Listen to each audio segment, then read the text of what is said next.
moving on from What's that. the last one? I mean, I don't really want to talk about the PS2 or the Xbox, but I'm interested in Dreamcast versus Gamecube, which is the weirdest versions of it, because the Dreamcast existed in sort of maybe this sort of in-between place, but I think this is the only fair comparison is to compare it to the GameCube. Well, it's thanks to that sad quick death of the Saturn that Sega were like, right, this is our last chance, let's jump in and release the console. And I'm gonna release a bit of a spoiler here, Dreamcast is my favourite console of all time. You should have saved that for. But but I can't not say it. It's okay. And I like the GameCube, and it'd be interesting to talk about both. But so, I want to talk about the Dreamcast.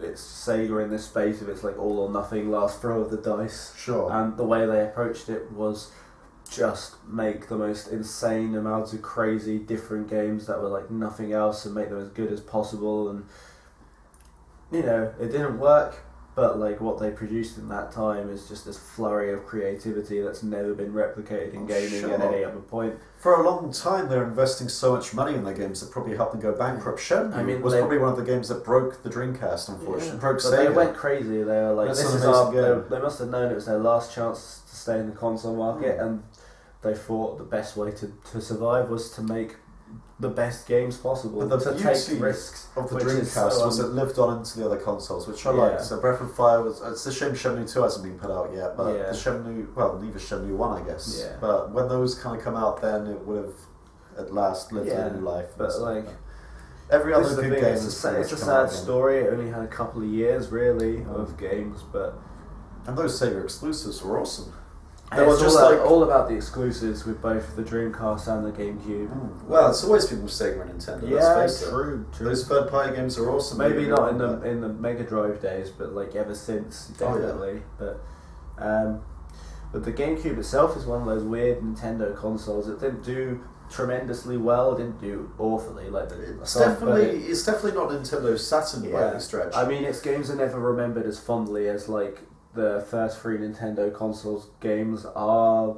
It's kind of started to get. It's got a kind of a cult status, I think, now in the sort of Wii U age that we're in. And I was so happy that the Wii could be backwards compatible with that as well. That was a nice thought. But I feel like with the GameCube, a lot of the games at the time, like Mario Sunshine and Wind Waker, which were divisive, that people were like, oh, they're not that great, and they didn't like them as much, have gone on to become actually, these games are really, awesome, and Sega and Nintendo were trying new things, and that was a franchise. Well, all those franchises were just like, fuck it, let's give Luigi a game. He's a Ghostbuster. Let's it was the last time Nintendo actually were really experimental. I think was with the GameCube. That's the last time they were trying new things. Yeah.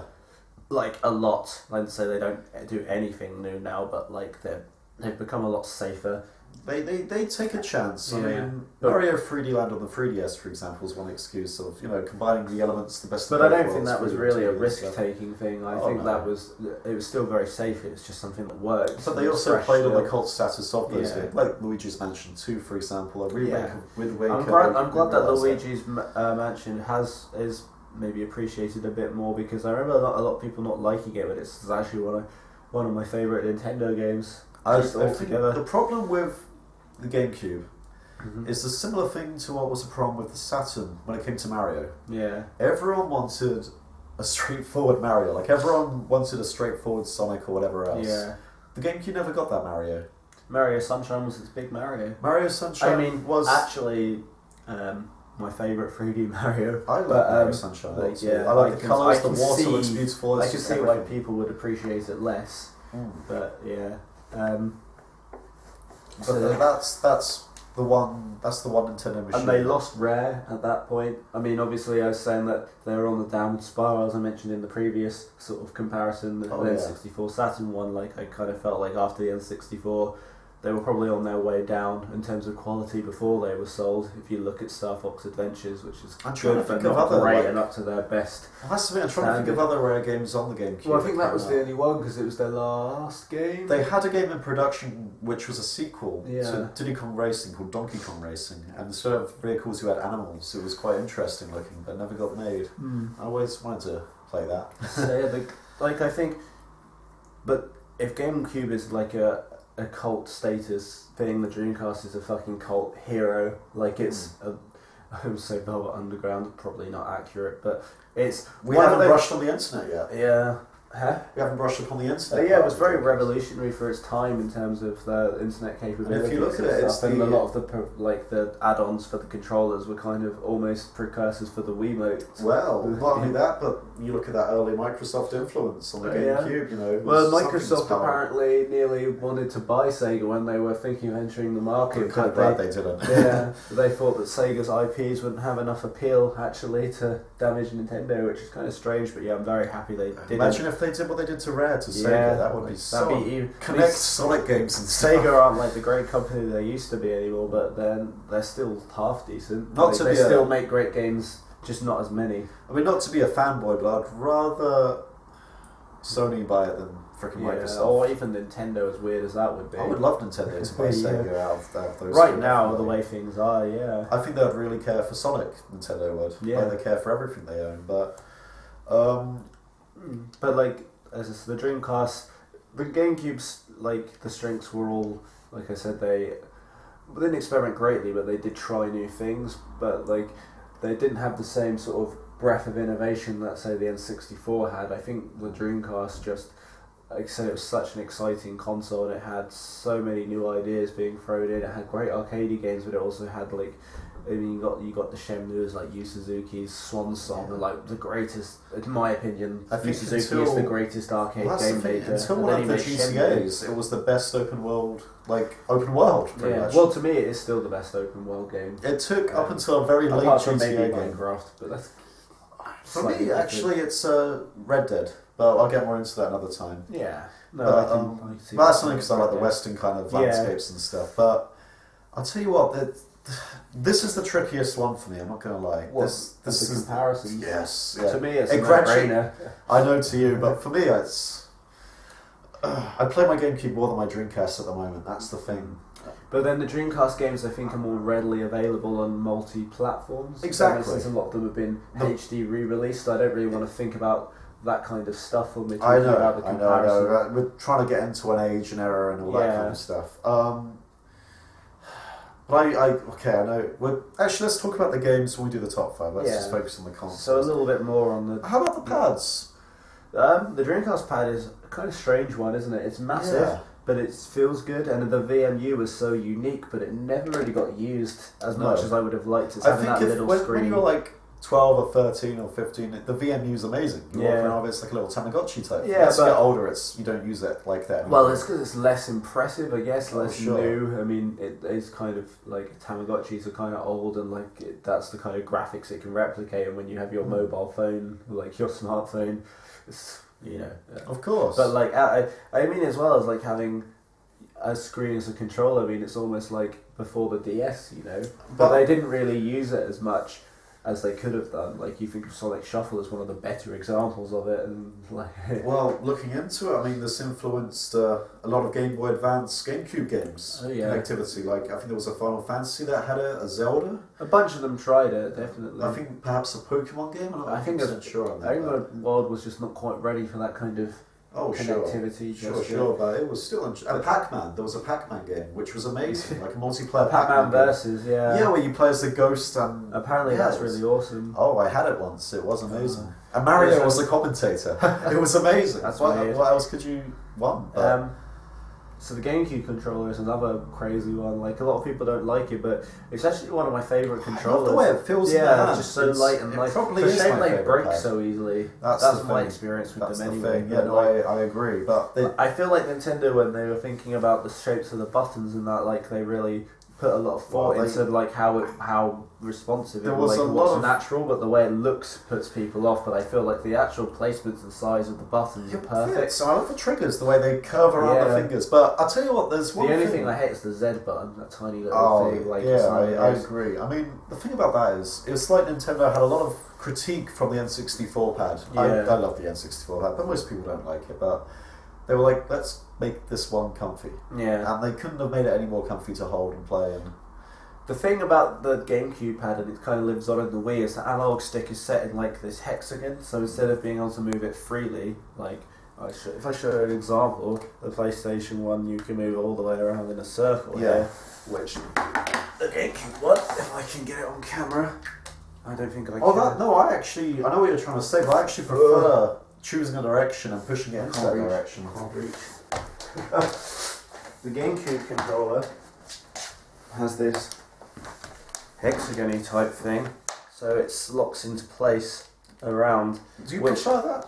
I personally do. It kind of depends on the game. Like sometimes you want the fluid motion. For instance, a Knights game. It's one of the reasons why Knights on the Wii was a weird choice because it had this and you can't fly freely with it. But when you're playing a game that kind of needs a lock, sometimes it helps when you're like you want to run in a straight line or something. Then it locks into place. In all fairness, you can kind of slide in between. Yeah, but it makes it less fluid for some things and more precise for other things. So it's definitely, I just think it's an interesting, because when people talk about controllers, it's like, it's pointless, just a controller. It's like, it's not. It's like the controller is essential. It's how you're interacting, it's how you interact with the game. It's your, I'll tell you, what links you to the game. So it's interesting to look at different design philosophies. There is one problem with this competition, and that is a lot of these Dreamcast games are ported. A lot of the best ones, like Crazy Taxi, Sonic Adventure 1 and 2. Having said this, though, a lot of those ports I found were weaker. Crazy Taxi definitely, it felt slower. Sonic Adventure was better and worse at the same time. Adventure 2 was definitely better. It was because you had so many extra things added on. Yeah, but I still think the textures and the lighting in Sonic Adventure 2 on the Dreamcast are better. Which one would you rather have? Yeah, a Dreamcast. Not over the HD one as much, but although the HD one has the battle lighting and textures, which I don't like as much as the Dream. I think the Dreamcast one has that. It's a very small thing. It's more obvious in the first Sonic Adventure. But you gotta look at it this way: the GameCube has both those Sonic, and it has the Mario games as well. And it's like it kind of unfairly swings it in its favour. Yeah. So like, I'm gonna try and not ignore it, because I think the Dreamcast has more, like, I mean, focus on the Shenmues and all that, but you can also say the Sonic Adventure things are tricky just because it is tricky, but I'd still rather have it on the Dreamcast, and there's still more on the Dreamcast that didn't come to the GameCube.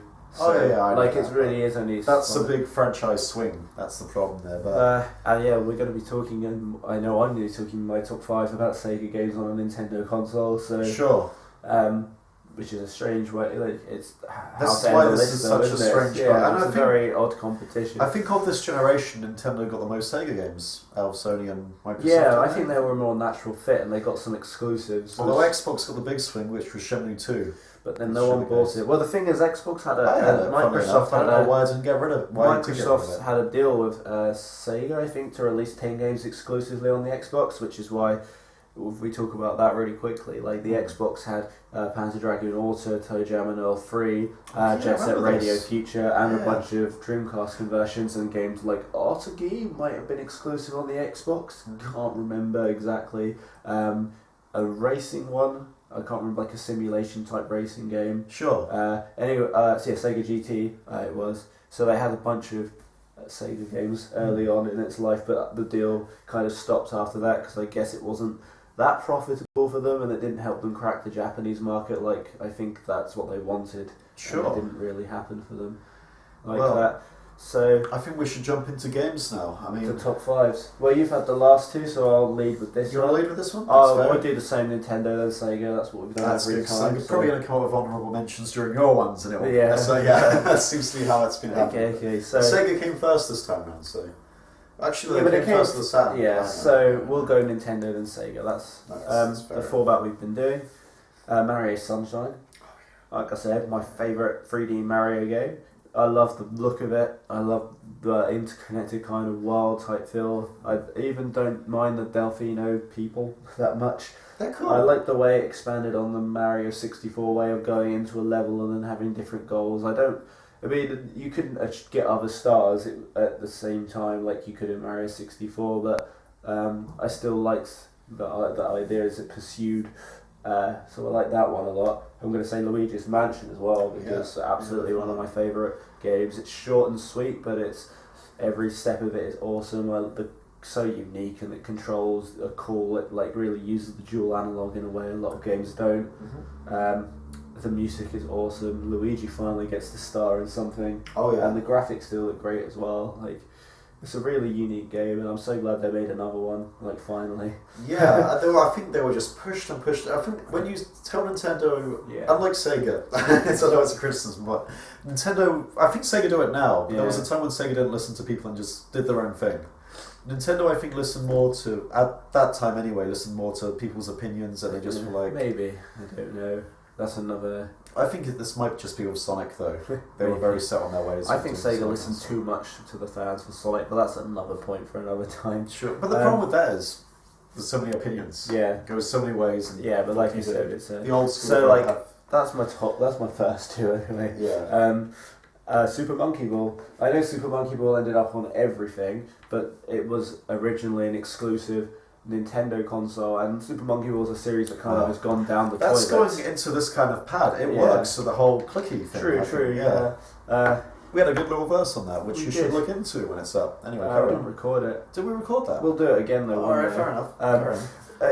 It's at the time, like I said, Super Monkey Ball has gotten a lot worse, but at the time it's so fresh and the puzzles were so great. And it has that Sonic Team feel. It was like when Sonic Team was still a company that made games that not just Sonic, and it fitted right into that that whole era.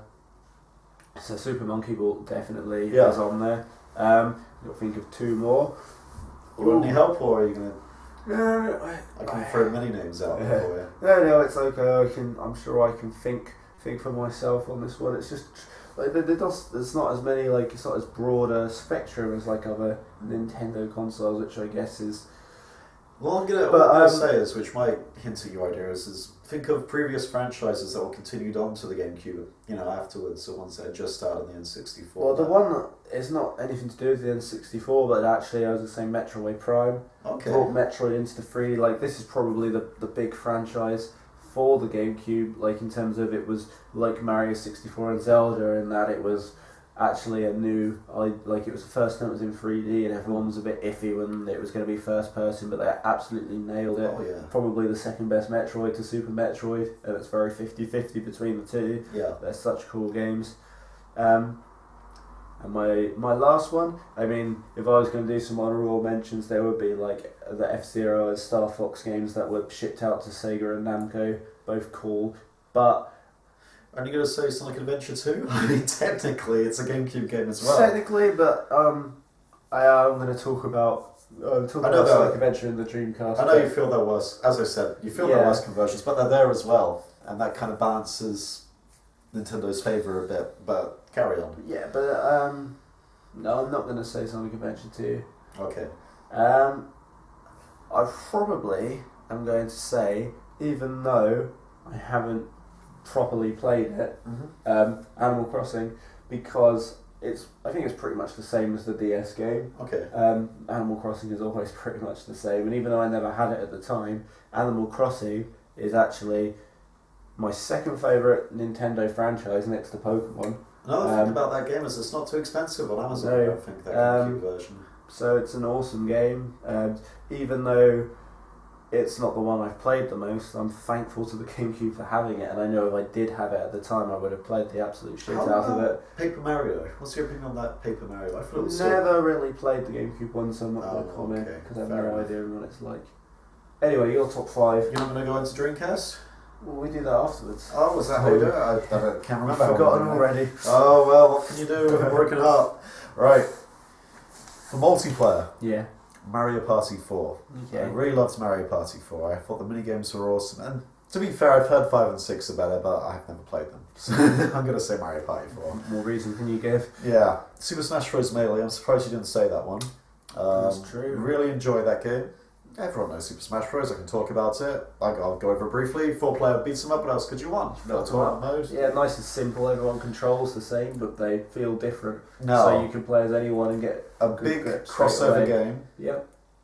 F-Zero GX. You had Sega contribute. I think Namco contributed to this one as well. I can't remember. I think Namco did the Star Fox game and Sega did F-Zero. That's probably the best F-Zero that's ever made. It is awesome. This is why I mentioned it briefly. Yeah. So good. Yeah, I'm surprised about Smash Bros. That probably might have snuck in over Animal Crossing, but it's good job you mentioned it. Yeah, it's bloody good, that game is. Resident Evil 4. I thought this would come up because it's known as a GameCube game first. I know. Like Beautiful Joe. The popular opinion is it's the game that killed the Resident Evil franchise, but 4, in that direction it was going at the time, was revolutionary. It felt like you were in a horror movie. You put things against the door to stop the zombie, and the zombies will break through anyway, smash the door, climb over the wardrobe or whatever. And it was so much more in depth. You can jump through the windows. It felt like a Hollywood kind of game. Yeah. The other ones lost that flavour. 5 and 6 lost that flavour, I feel. But 4 was the pinnacle of Resident Evil for me, and I loved the story. Save the President's Daughter, and it's funny and cliche, but it's Hollywood. That is a Hollywood-based Resident Evil, and it was for me the prime. The other ones, forget it after that.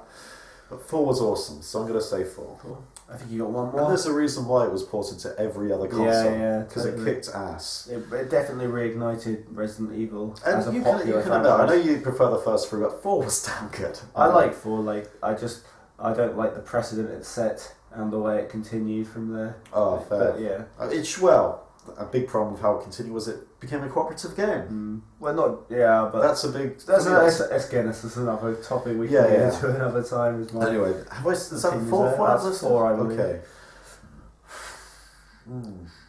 And I guess... Fuck, this is quite tricky. Because there's so many good ones.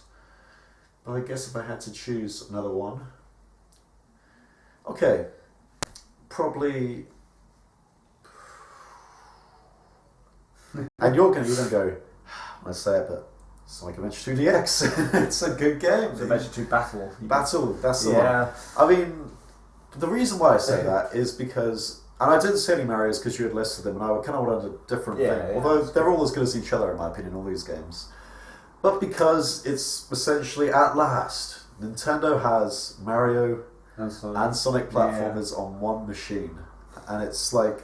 They are. It's one of your faves as well, Sonic Adventure 2. It christened Nintendo finally as the victor. I know I love Sega as well, but finally there was a victor, and I would have loved to have seen Mario on a Sega console as well. Don't get me wrong, but that would have been Sonic. Funny. I think Sonic suits Nintendo more than Mario suits Sega. It's just a weird thing to think about, isn't it? Yeah, exactly. You remember all the history, but imagine a serious Mario game like Mario 06. That would have been hilarious. But anyway, I'd buy it. You know what I picture Mario 06 being? Super Mario Bros. The movie as a game. It'd be like that Bomberman game where they were like Transformers. Yeah, have like Bob Hoskins playing.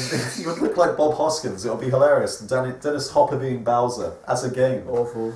I know. That's essentially. People say Mario is perfect. Blah blah. Watch that film. That'll make you knock Mario. But I like it for cheese appeal. But top 5 Dreamcast. Now this is fucking hard for me because, like you said, everything is perfect. But let's try Shenmue. You can pretty obvious I was going to lead with Shenmue. It's obvious to you anyway. Are you just going to say the one Shenmue? I'm going to go with just Shenmue 1 because it's the one I've experienced the most and I do kind of prefer it, but this is I've never played the first from start to finish. Yeah. I've only played the second from start because I don't like Together we'll make an excellent team. Yeah, of course. But Shenmue is just no free. So utterly unique. It's the most alive feeling open world I think in all of video games. It's just, I don't know, it's so different.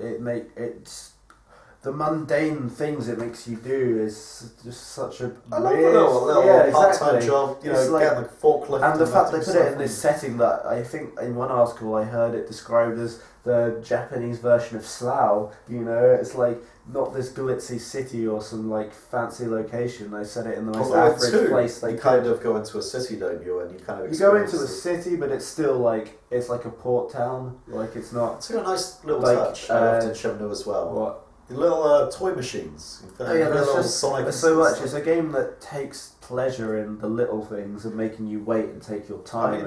I know it's set in Japan, but when I'm in Chinatown and I see those little toy machines and I see the writing, I don't understand. I feel like I'm in Shenmue. It's pretty fun. So that's one. Jet Set Radio is another, like Inglove Jet Set Radio. It's a game that when it got re-released got very mixed reviews, but to me that game is still utterly perfect and I played it from start to finish, the HD version, and loved every minute of it. It's got the best soundtrack in a video game ever, possibly. It's got damn good. Possibly the best art style in a video game ever. The controls might not be perfect, but they're still the same that I remember them being, and there's only really a couple of times it gets in the way, and ultimately the good outweighs the bad. And there's nothing like every game on this list. I think there's nothing else like it. Yeah. I'm gonna say Sonic Adventure.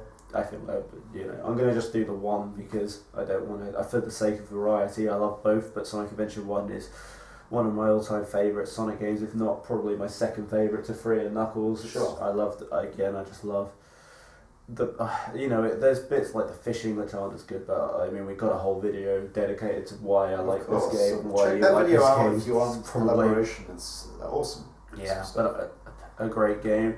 The last two are so hard just because there's so many. And like If you you want with the to N64, just quickly go over why you prefer Sonic Adventure to the DX version on the GameCube. The DX version has better loading times, and I like the fact that it's got Game Gear unlockables and mission modes. And the way Those are music all very good. continues. Yeah, that's what I mean. But Yeah. like the Dreamcast version looks better, and this is mostly it. Like I don't like a lot Controversial of the opinion, but textures that they changed in the DX version. I didn't like as much, and it was Perfect Chaos. I think is the most noticeable thing that actually looks worse in the GameCube than it does on the Dreamcast.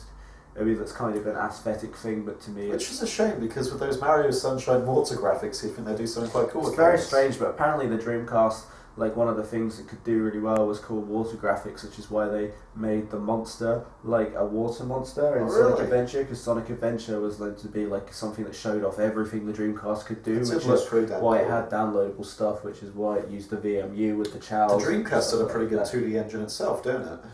Well, there's a lot of cool 2D games on it. I don't know if it's specifically because of that engine, but like it's Alright. cool.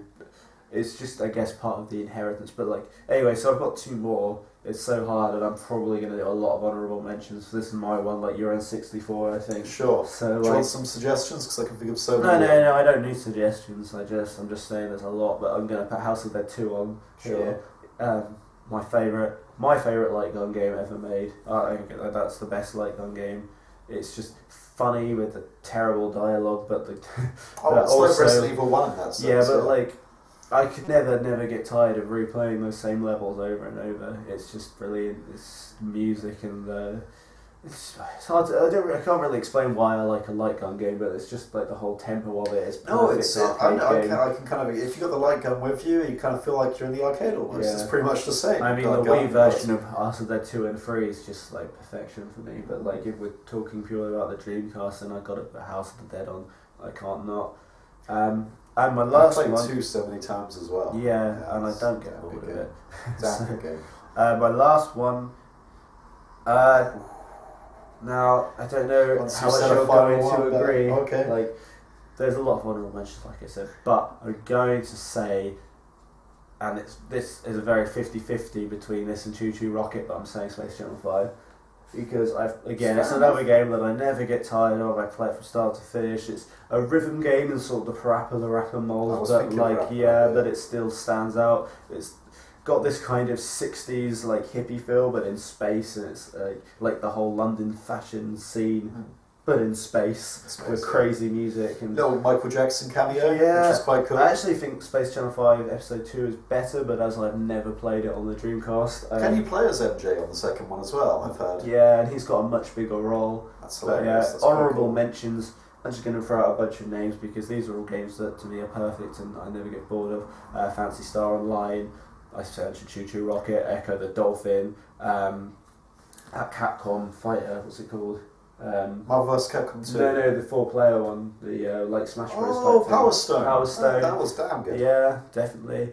I mean, there's A lot of my favourite games are going to be ones you haven't even mentioned in honourable mentions. it's crazy, isn't it? There's just so many.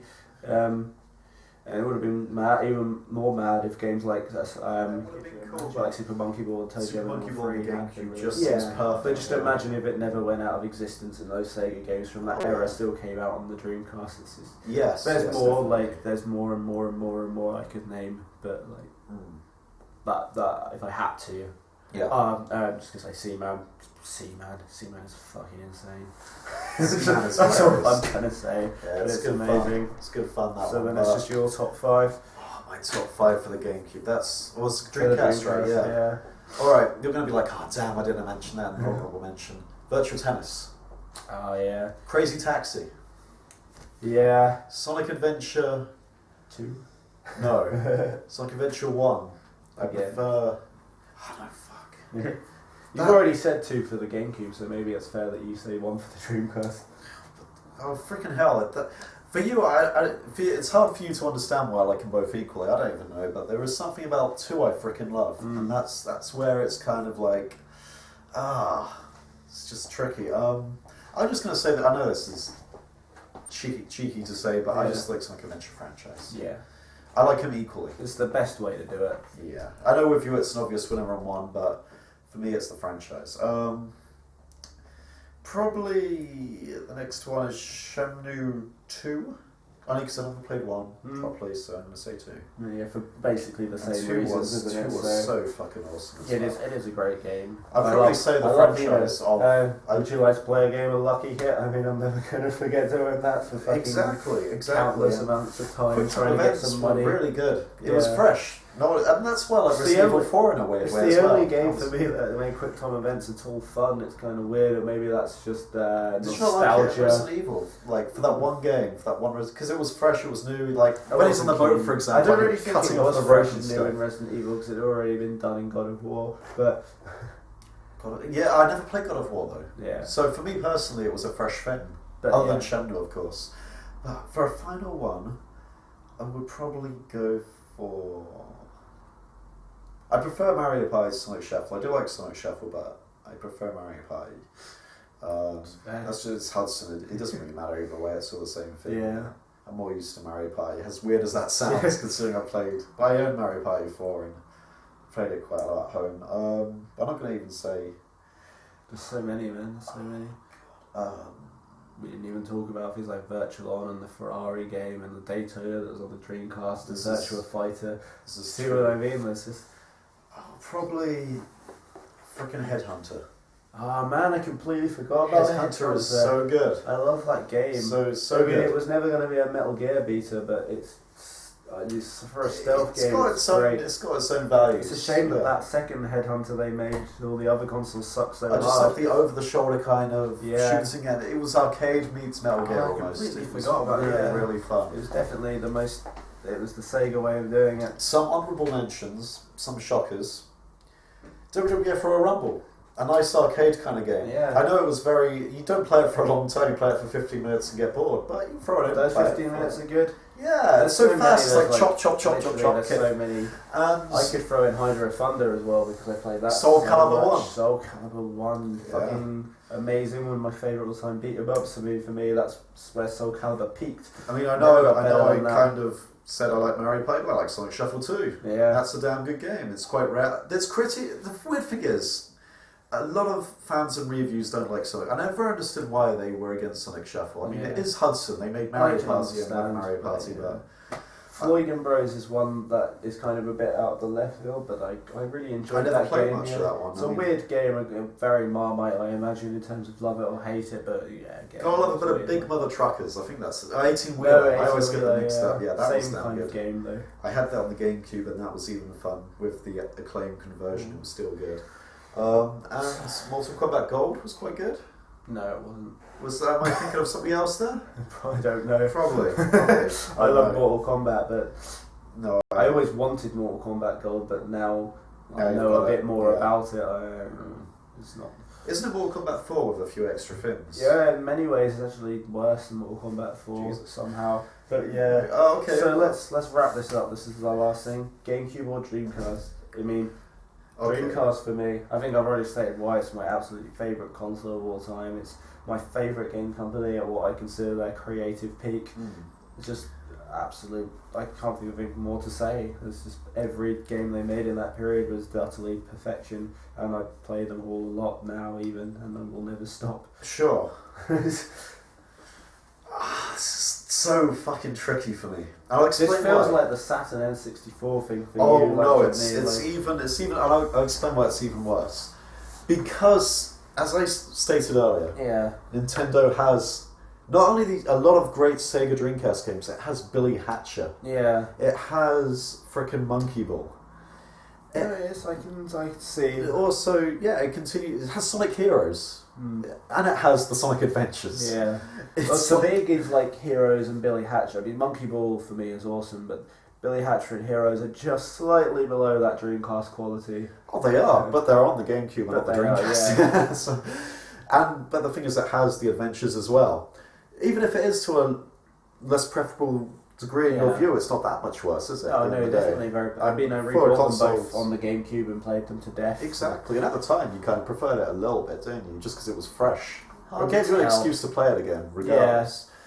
But for those reasons alone, if it never had any Dreamcast games, I might sway more to the Dreamcast. Yeah. But the fact that it has Mario and Sonic and Sega games and Nintendo games, it's the king.